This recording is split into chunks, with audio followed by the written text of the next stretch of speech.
Welcome to the new episode of Techie TV. Today I have Dan Caesar with me, and we're going to be talking about green stuff, business, fully charged life, and perhaps other things.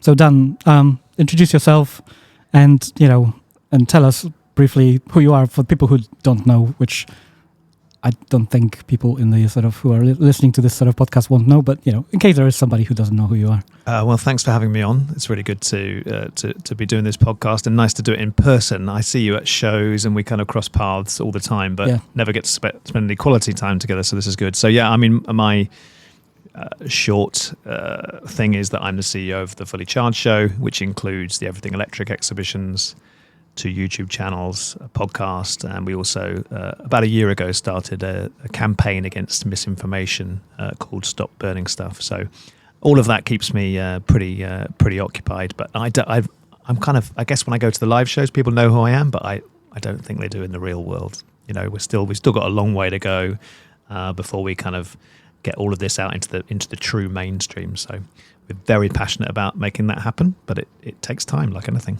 Yeah, I mean, brilliant stuff on the on Everything Electric YouTube channel. So if people are not signed up or subscribed, which again, I can't believe that you're listening to this podcast and you don't know who you guys are, but I'll leave the link obviously in the description. So how long have you been doing this? And briefly, like what's the story? Like how did you get there? Like obviously you've been doing other green stuff before Fully Charged Live, right? Yeah, I met Robert 8 years ago. It has never not been interesting.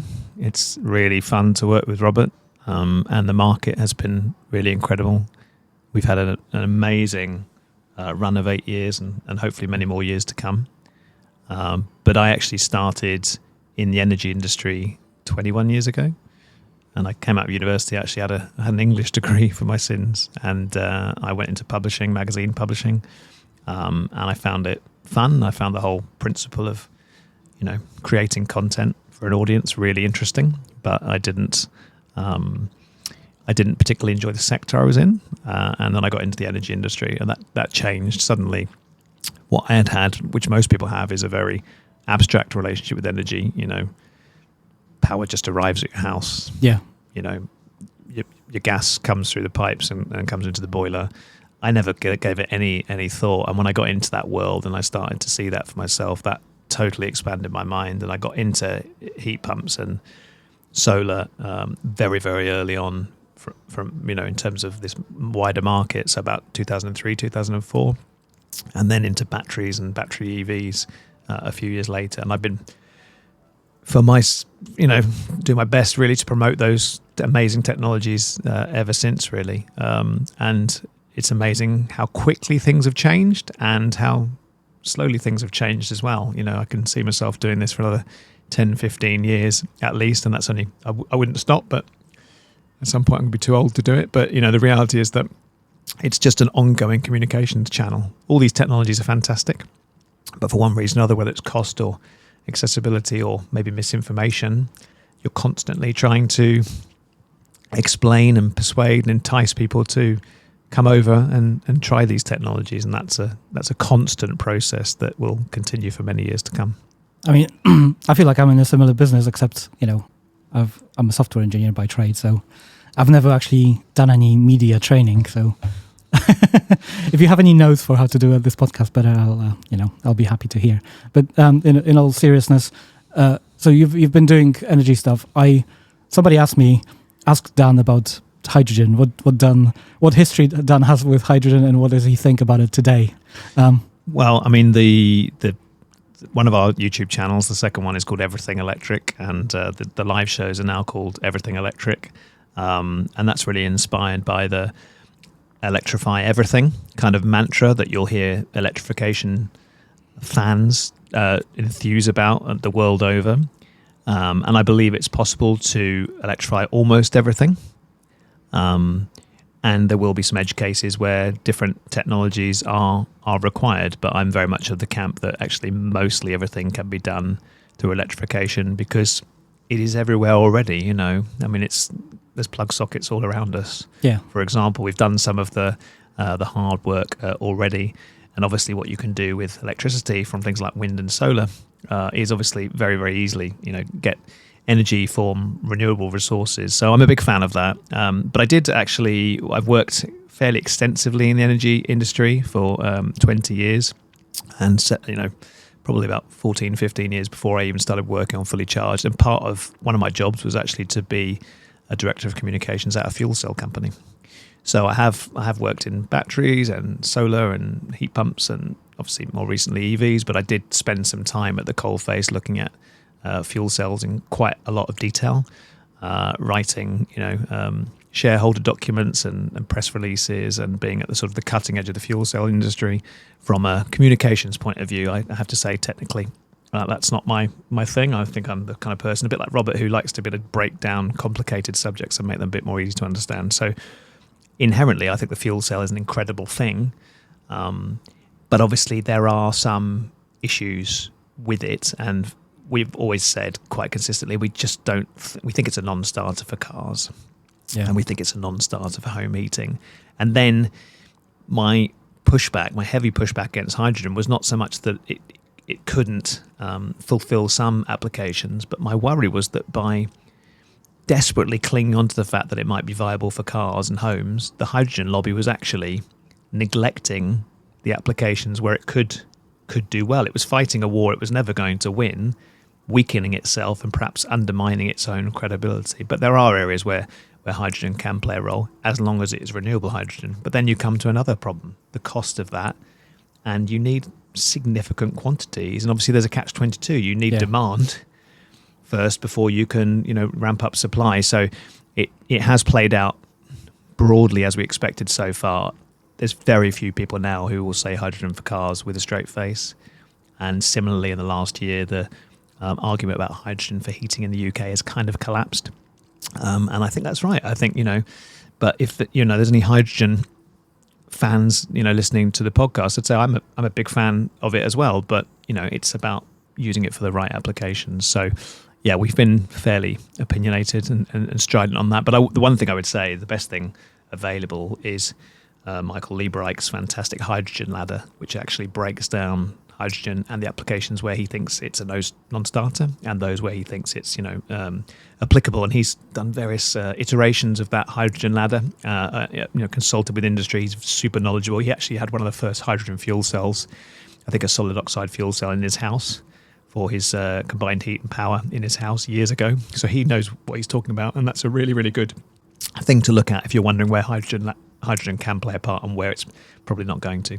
Yeah, but it's quite telling that you kind of moved on from that industry, right? And it hasn't been as successful as everybody. Some people, well, I don't know. I don't want to go on the hydrogen tangent, but I thought I'll just ask you because it's a great topic, and it's fantastic. And the company I used to work for was a fantastic company. But the reality is, actually, that was at a time when I just started to get to know Robert, and I was had one eye very much on helping him, and I went and did a role at that particular company, and they were really good guys, and they were technologically super advanced, but ultimately no matter how clever you are, no matter how you are good with technology, if there's no addressable market for it, then you have a problem. Actually, that company's doing very, very well because I think it's found applications where it would work, but for cars and heating, it was always a big red herring. So I'm glad. I think the majority of the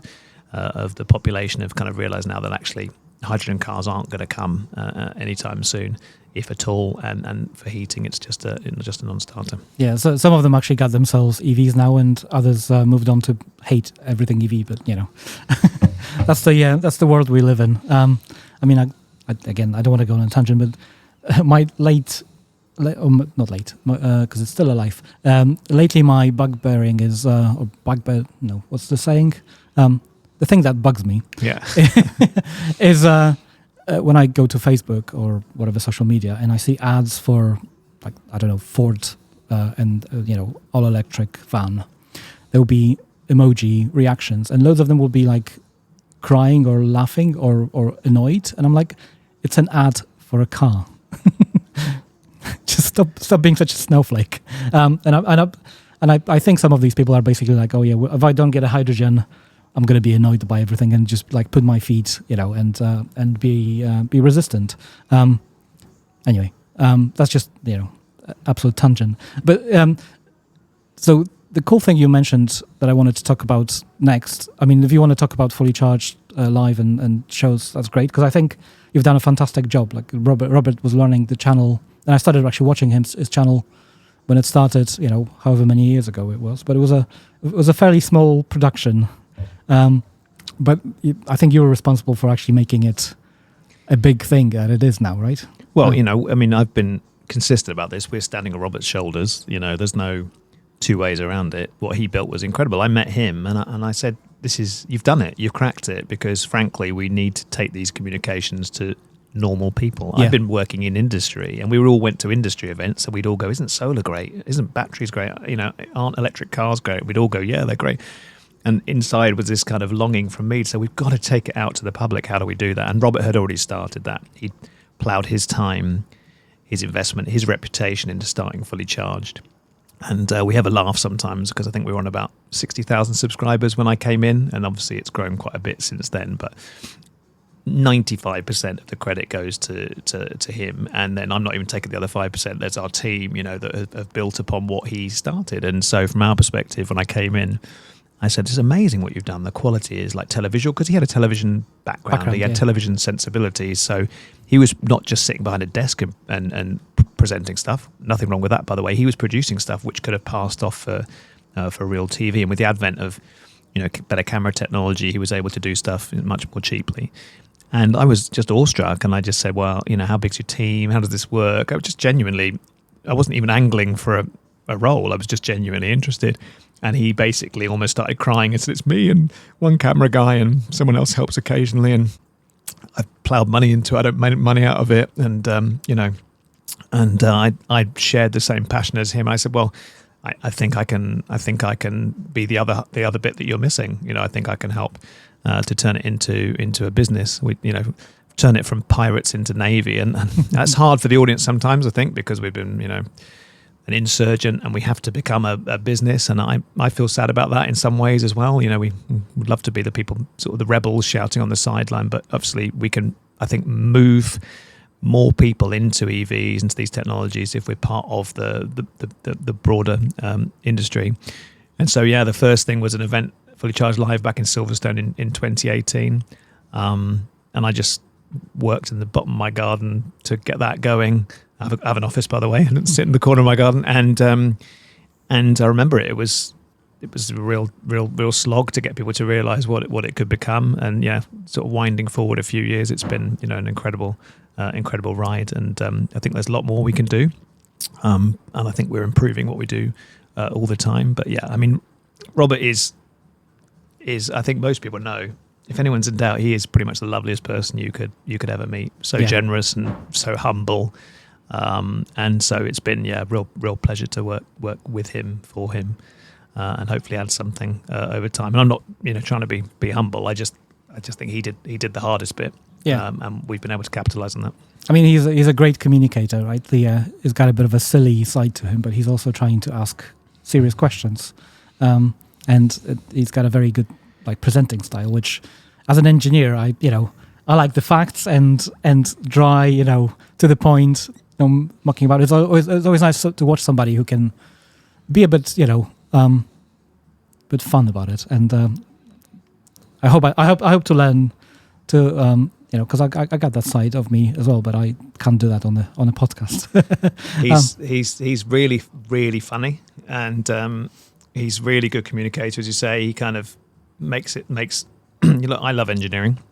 I'm not an engineer, but I do appreciate the ability to take complicated ideas and then sort of repackage them as something interesting and, to persuade people. But he's just natural at that. And we do get him to script stuff sometimes, and, we do give him scripts sometimes, but a lot of what Robert does just comes straight out of his head, off the cuff.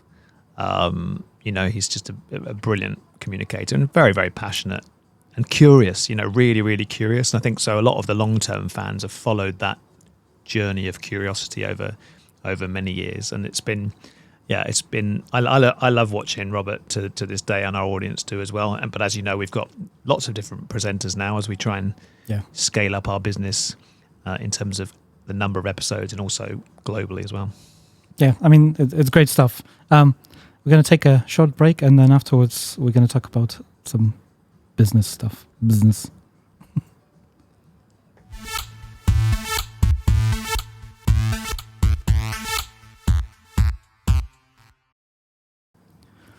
All right. So let's talk about business, serious stuff. No, I'm just joking. By the way, actually, if there's a music, you can hear music in the background. We were in a pub or in a coffee shop, so in a corner. But I can still kind of vaguely hear it in the background. It's a nice background music. I didn't add it to the. Don't ask me about this. I don't know what this is. Coffee shop music. So Dan, if somebody has an idea for a business, or somebody says, okay, well, I know about this stuff and I would like to actually do something about this, nobody does it, or somebody does it, but not enough. What would you suggest to said person to do? Like, how would you encourage them to actually do something good in life, something green?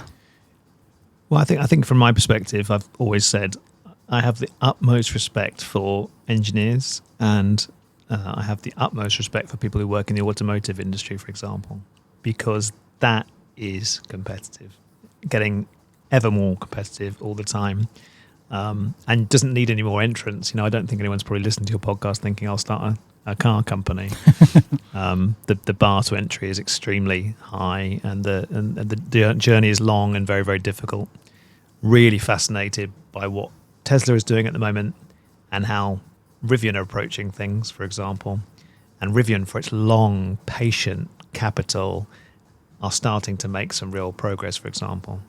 In terms of what I do, it really is just publishing. That's what we used to call it back in the day, publishing and events. We'd have a magazine, and I've run magazines. We'd do events and awards and all those sorts of things. But now what I'm doing is a very similar thing, but for the digital age, And first and foremost, you've got to really, really love it, because I would say, it's a cliche, what we've done is really all about blood, sweat and ideas. I mean, the initial idea of coming up with a concept and doing it is one thing, but actually almost everything, almost the whole iceberg beneath the water is the effort. And I have to say, if I didn't love what I was doing and if I didn't believe what I was doing, I could have walked away, not just from Fully Charged, but previous jobs many, many times. We used to have a business before Fully Charged called the Renewables Roadshow, and we used to promote those technologies around the country. We're talking 12 years ago or so, and the government, I think David Cameron and the UK government came out and called all the stuff that I was promoting, heat pumps, solar, etc., green crap, and removed policy, and that pretty much killed our business as it was then. And so we've been through some of those ups and some of those downs, but it really is the determination and resilience that you're going to need more than anything. If you don't have that, then you're probably not going to be an entrepreneur. You've got to be a self-starter. You've got to be able to get on with it. But if you don't have that thread of I really need to make this happen, people will walk away. That's the reality. So from our business, which is, it's a communications business, right? And I love doing that and creating content that hopefully will get people to go, yeah, I will get an EV, or I'll get this EV, or I'll actually move to an electric bike or heat pump or whatever, has been a really great thing to work on, because even in the tough times, I'm like, no, this is really, really important. It's an important job to do. As I say, as soon as I got into the energy industry, the first thing I was doing was actually around gas safety, would you believe? And I very quickly switched horses to heat pumps. But the reason that made me passionate was, sadly, with gas, there are carbon monoxide poisonings, for example. And that, in fact, was my first real job in the industry, was working on tackling carbon monoxide poisoning and communicating the dangers of that. And I met families who had actually lost people to carbon monoxide poisoning. And that, for me, was an absolutely significant moment, because I thought, actually, what I'm doing here, it matters. Yeah, it gives you a sense of mission, right? Matters, purpose, mission, all those things. And if you really, really love it, then even when times get hard, you can stick at it, because that fundamentally, that's what all these things are about. I'm sure that RJ Scaringe at Rivian, for example, they've been building that business for well over a decade. I'm sure there's been times where he's wanted to, put his head in his hands and sort of walk away, and he's just sort of stuck at it diligently, presumably because he shares that same through line, that same passion, that same level of focus. And I can talk briefly about Elon Musk, but probably until relatively recently, he was very focused on Tesla, and again, that was his through line, and he had to. Well, you remember everyone was saying they're going to go bankrupt. That was 2016. They launched Model 3.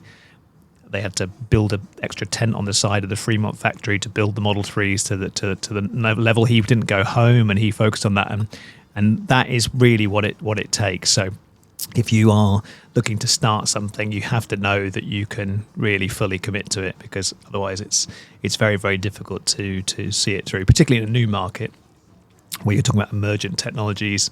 You're subject to the vicissitudes of politics. So policy gets removed to do with maybe, I don't know, plug-in car grant or EV chargers, and your business is in that area. Yeah. That can be extremely painful to adjust to that. So yeah, above all else, you have to have very, very thick skin and a clear mission. Yeah, but I do think that now is probably the best time to get into more green technologies. I know people who started something in 2015, 16, and that didn't get the traction, or they had to search for outside investment, and we know how badly that can go sometimes. So I think now is the much better time, because the curve of the uptake of all the people buying EVs and then getting themselves into heat pumps, solar, and all that is much. The wind's picking up, and obviously in the UK we have a change of the government, which hopefully is going to remove a lot of the anti-green crap. Yeah, in the UK at the moment, at the time of recording, the sentiment towards electric vehicles and clean tech is much more positive, and that is important because it sends a signal. It sends a signal that these technologies are legitimate, and it also sends a signal equally important to negative trolls, for example, that this is the direction of travel. We have regressed in terms of what we've done around clean energy and EVs over the last few years, and now with the new government, there's a sense of optimism again, and people are starting to maybe invest and think this is a market to get into. If I right now had to choose a job and I had to start a business, I would get into installing clean energy technologies for homes. That would be, for me, the logical thing to do. I can't make them, but I could, install heat pumps, or I could install solar, and we know what's coming. I think the educated people who know the industry well know what's coming with vehicle to grid. All those technologies, anything to do with electrification of the homes and buildings, I think you will have a job for life, because it's going to take an army of people to actually install all those technologies over the next 2 or 3 decades. Yeah, I mean, yeah, okay. That's a good point. That you don't have to come up with a super original idea. It could be just something that needs momentum and build up. Although I don't know how I feel about people installing solar. I mean, when we had our solar panels installed, I purposely seeked 3 or 4 quotes, and I would say 2 or 3 of those companies no longer exist, and what they offered me for the money that they offered me was just, pardon the phrase, it was cheap Chinese crap. And the company that I picked was slightly more expensive, but they're still on the market today. I can go to them and get the support 7 years later. So, I think it's important to build businesses like that are sustainable, not just about sustainability. Consumer protection is really, really key, because actually, I'm making it sound like I could install solar panels tomorrow. I couldn't, but it's not desperately complicated, and so the bar to entry is relatively low. And obviously, when there was feed-in tariff and things like that, obviously there were a lot of people who moved into that market, and some for the right reasons, and others just to make a quick financial killing. So solar actually was an interesting. 10 years ago was a very, very interesting period in the UK solar industry. But yeah, those consumer protections are really, really interesting. And that's why, organizations like the MCS, Microgeneration Certification Scheme, the Renewable Energy Association with its RECC, that sort of stuff. So you can make sure you're picking the right installer and getting the right product is absolutely critical. So yeah, I think the UK has improved a little bit, but there was a while where we had, it was just an anecdotal, I just don't know, it's popped into my head. We had a guy come round and, he just clean windows, which is obviously a great profession. Everyone needs their windows cleaned. But he said, "Oh yeah," he pointed at my solar panels. He said, "Oh yeah, we were doing that until recently." Oh wow. So, so he was. I think he was kind of, lots of people just jumped on that bandwagon because it was, there was a lot of money in it for a while, and obviously it's taken a while for that to consolidate. And now I think the quality of installers is much higher, and there are consumer protections in place, which is super important. But yeah, all these technologies. So it could be heat pumps. There's lots of other electrification of heat technologies. I talked about vehicle to grid, EV charging, and so on and so forth. Anything like that. A robot. AI is not going to be able to come in and put a heat pump in for you. They might be able to do some of the calculations and tell you what is best for your technology, but you're still going to need people to come in and do that. So yeah, if I had to start again, I had a small pot of money and I was going to bet it on something, that's what I would do. I mean, previous guests on this podcast, My Energy and Duracell Energy, and some other companies that I spoke to at your show, not on the podcast, but just like talking to them at their booths.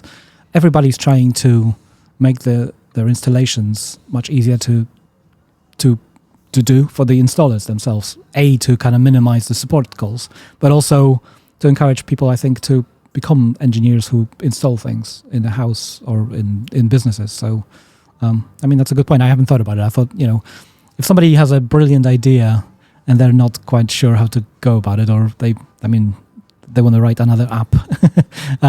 But yeah, I mean, just going back to the Fully Charged show or Everything Electric, shows, one of the biggest kind of growth area is the home installation, or I don't know what you call it exactly, but the area where people can find out about stuff for their house, not just cars, not just solar panels, but actually heat pumps and other improvements. Is that going to grow, or how do you see that expanding? So we hope we're trying to build the electric home and motor show.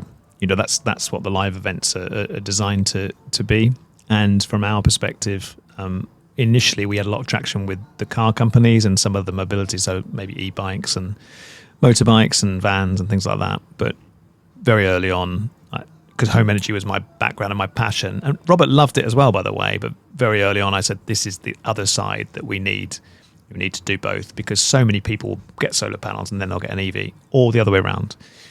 This is absolutely critical, because when you get an EV, suddenly energy is much more visible to you, and suddenly you're thinking, well, which supplier am I with? Can I generate my own energy? Could I store my energy? These are the natural questions. So we've worked really, really hard to put more of that, hence the second YouTube channel.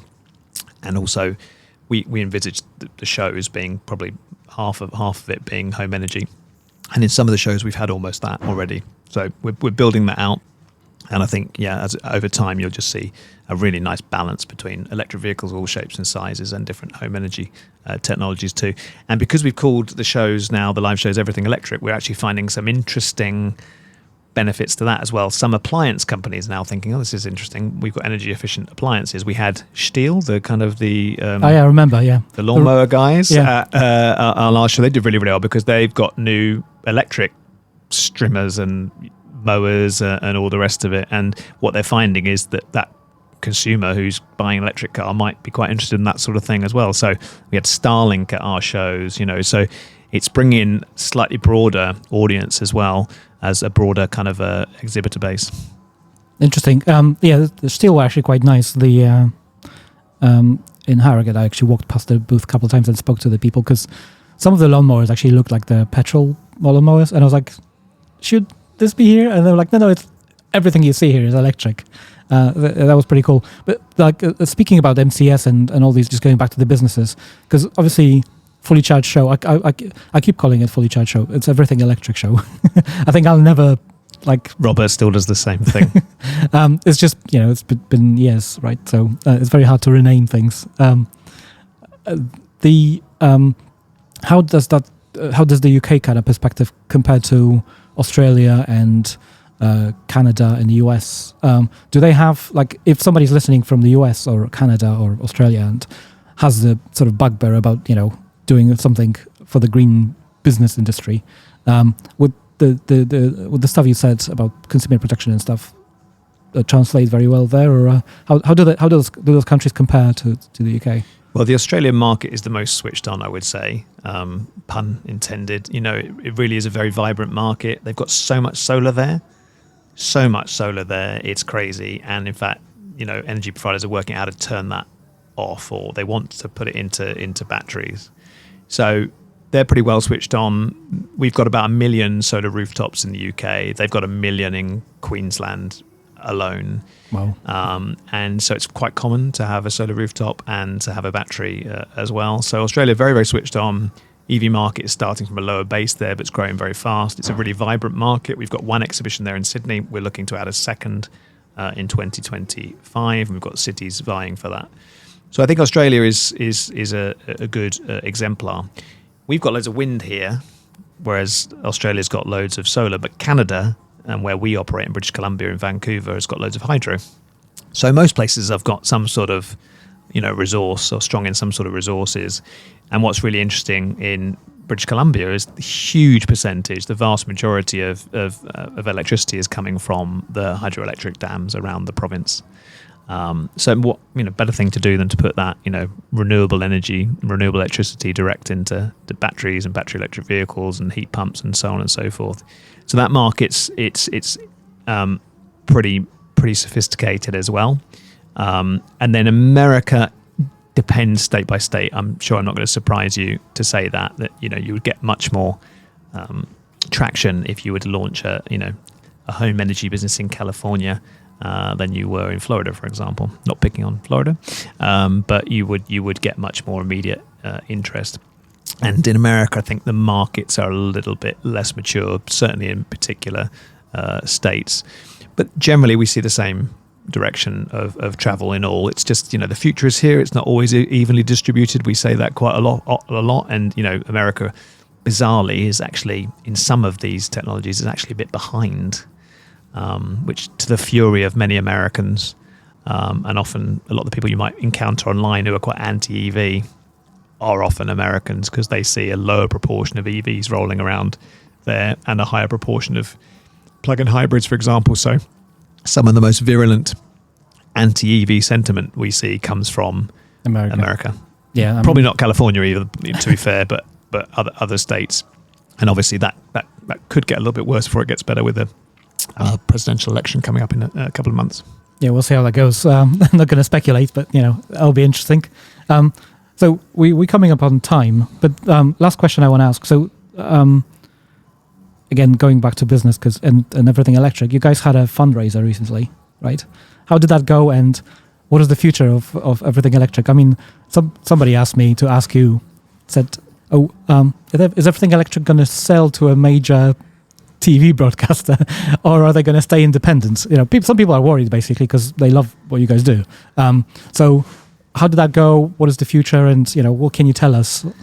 Yeah, we've fundraised 3 times in the last 4 years. We don't fundraise as much as car companies. We're not as expensive to run as that, but obviously we need a bit of headway and we need to invest in new things. And sometimes we need money in advance to do that.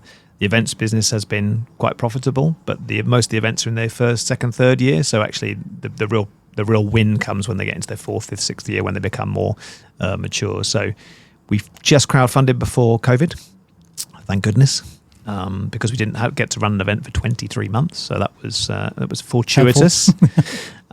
We did a larger raise last year.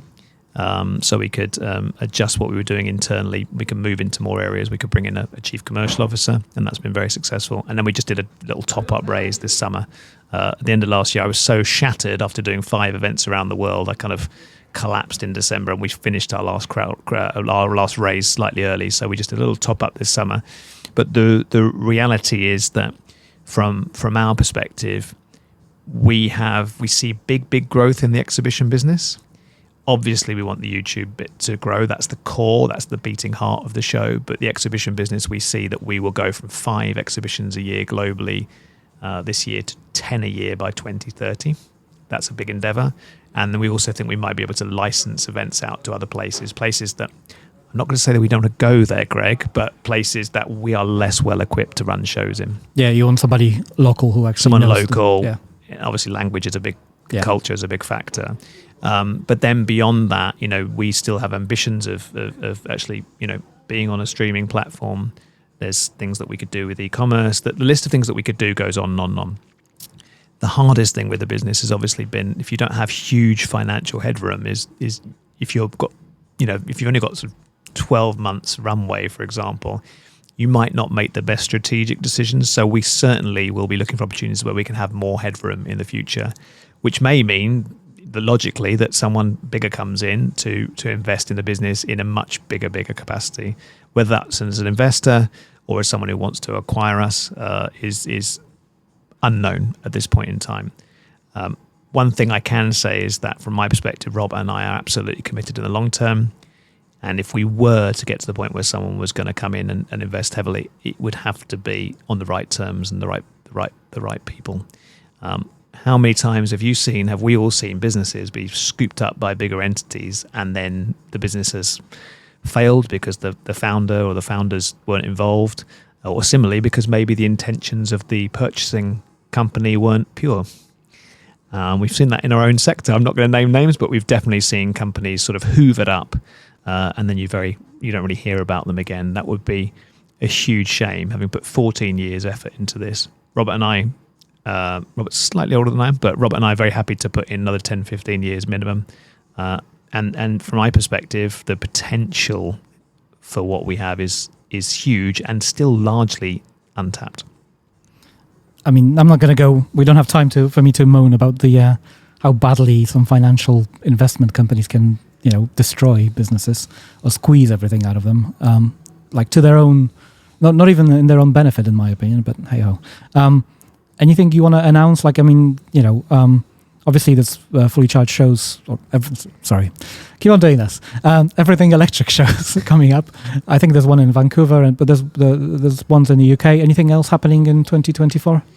Well, Vancouver is the thing that's occupying me right now. By the time this comes out, hopefully we'll have delivered another successful event, our 16th event around the world globally. Rivian are going to be there amongst a whole host of electric vehicle companies, possibly our biggest ever contingent of EV companies at one show ever. Farnborough is looking good, so I definitely, if people are starting to look for something to do in October, I'd strongly recommend looking at Everything Electric South. And then next year we have the show in Sydney in March, London in April, returning to Vancouver in September, back to Farnborough in October, and we're working on a 5th show for November next year, but we'll have to keep you in suspense on that one. We do want to go back and do Everything Electric North again, but due to timelines, we might give that one a year's rest because we have a very tired team.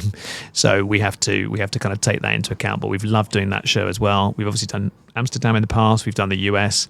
All of these things are probably going to come back, but it's about doing it in the right order. We've got really looking at the US quite closely at the moment because it could be a place we really want to go next year, or it could be a place we don't want to go for another 4 or 5 years. So politics plays, unfortunately, quite a large role. But no, we're really, really enjoying life. We're really grateful for everyone who watches the channel and attends the events. There's lots more to come from us. We think we're only getting started. And frankly, this we're still in the really, really early mainstream, the foothills of the growth of these technologies. There's still so much work to be done. So, we've got... we'll be quite tired soon because of Canada and Farnborough, but we've still got plenty of energy and plenty of drive and desire to really make this change happen. But thank you very much for your time. No worries. Thank you for coming up on time. I'll be in Farnborough. I'm looking forward to it. I've got room booked, so I'll be local basically. I'll be staying local, and hopefully I'll record more podcasts in there. We'll see how that goes. But I love coming to the Everything Electric show. And if you haven't been to one, I highly recommend it. It's a great day out with a family. Like everyone can find something. If you're just curious, if you want to test drive cars, if you want to talk to somebody who actually knows what they're talking about, or if you're not sure about EVs or anything electric, I think there's loads of great talks and it's a great thing. It's a great place to be for a couple of days, I would say, or even just one day. Anyway, highly recommend. I'll leave some links down below, or you can Google it. Everything Electric is very easy to Google. And thank you, Dan, for your time. My pleasure. Really good to talk to you. All right, I'll give us an outro.